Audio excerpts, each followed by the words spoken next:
Hello and welcome to another episode of today's GK. Let's begin with previous day's practice question. Question was, which of the following vaccine candidates has returned a 99% immune response in a human clinical trial to prevent chikungunya? SCTV01C, Spicogen, VLA1553 or INO4800? The correct answer is option C, VLA1553. Recently, a single-dose vaccine for chikungunya was found safe and produced a strong immune response against the viral disease. The VLA1553 vaccine has been developed by French biotech company Valneva.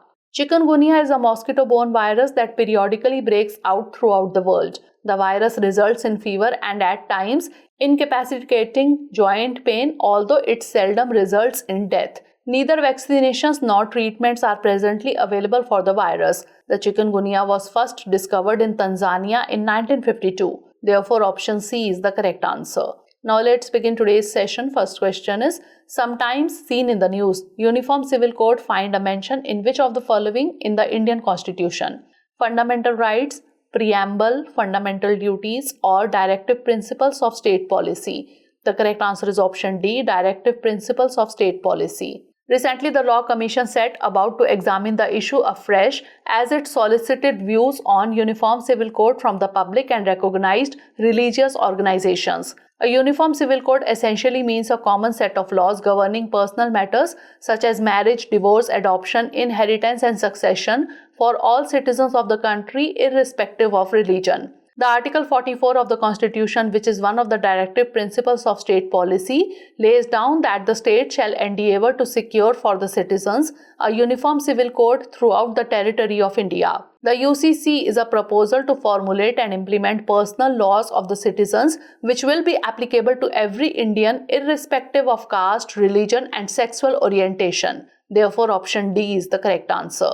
Next question is, recently seen in the news, the Women 20 Summit 2023 is being organized in which of the following cities? Thiruvananthapuram, Mysuru, Mahabalipuram or Chennai? The correct answer is option C, Mahabalipuram. The Women 20 Summit is set to take place in Mahabalipuram, Tamil Nadu from 14th-16th June 2023. The theme of this year's summit is Women-led Development, Transform, Thrive and Transcend. The summit will consist of an exhibition, a Jan Bhagidari event, 8 sessions and a closed-door meeting. The Women 20 or W20 is the official G20 engagement group created in 2015 under Turkey's presidency of G20. The primary objective of W20 is women's empowerment and advocating for women's rights, raising women's voices in the society. India's W20 agenda focuses on 5 key priorities: women entrepreneurship, grassroots women's leadership, bridging the gender digital divide, education and skill development, and climate change.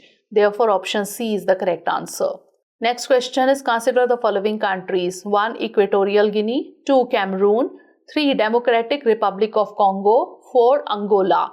Which of the above given countries borders Gabon? 1 and 4 only, 1 and 2 only, 1, 2 and 3 only or 2 and 4 only? The correct answer is option B, 1 and 2 only. Recently, the Union Minister of Education and Skill Development and Entrepreneurship flagged off Gabon's first Agri-SEZ project from New Delhi. The project will be implemented by AOM Group with Centurion University as the technical and knowledge partner. In the first phase of the program, 30 farmers and 20 BSc, MSc Agriculture and BTech, MTech Engineering students from Gajpati district of Odisha will be travelling together as agri-technical and technical consultants for the Agriculture SEZ. Gabon is bordered by Equatorial Guinea and Cameroon to the north, the Republic of the Congo to the east and south, and the Atlantic Ocean to the west. The islands of Sao Tome and Principe are situated off the coast. Therefore, option B is the correct answer. Next question is, consider the following statements regarding particularly vulnerable tribal groups or PVTGs. 1. Odisha has the highest number of PVTGs. 2. The categorization is done by the Ministry of Tribal Affairs. 3. Siddhi is a PVTG from Gujarat. How many of the statements given above is or are correct? Only 1, only 2, all 3 or none? The correct answer is option B, only 2. Recently, the Union Tribal Affairs Minister informed that the government is now looking to design a survey that can gauge the Human Development Index specifically for particularly vulnerable tribal groups or PVTGs. In 1973, the Debhar Commission created primitive tribal groups as a separate category who are less developed among the tribal groups. In 2006, the Government of India renamed the PTGs as particularly vulnerable tribal groups. Odisha has the highest number of PVTGs in India, while no PVTGs are found in the states of Punjab and Haryana. Hence, statement 1 is correct. The categorization is done by the Ministry of Home Affairs and not by the Ministry of Tribal Affairs. Hence, statement 2 is not correct. The Siddhi tribe, which belongs to Gujarat, is classified as a PVTG. Hence, statement 3 is correct. Therefore, option B is the correct answer. Next question is, which of the following is a bacterial infection transmitted to humans through contact with water or soil contaminated with the urine of infected animals?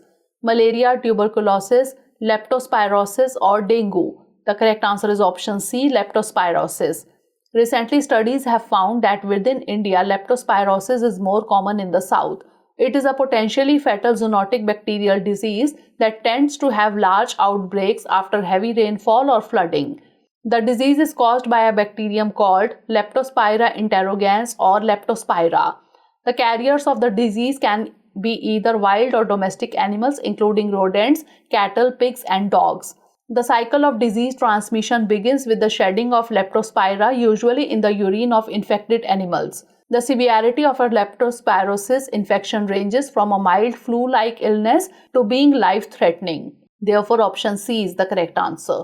Next question is, the Gender Social Norms Index is released by which of the following? World Bank, World Economic Forum, United Nations Development Programme, or World Health Organization?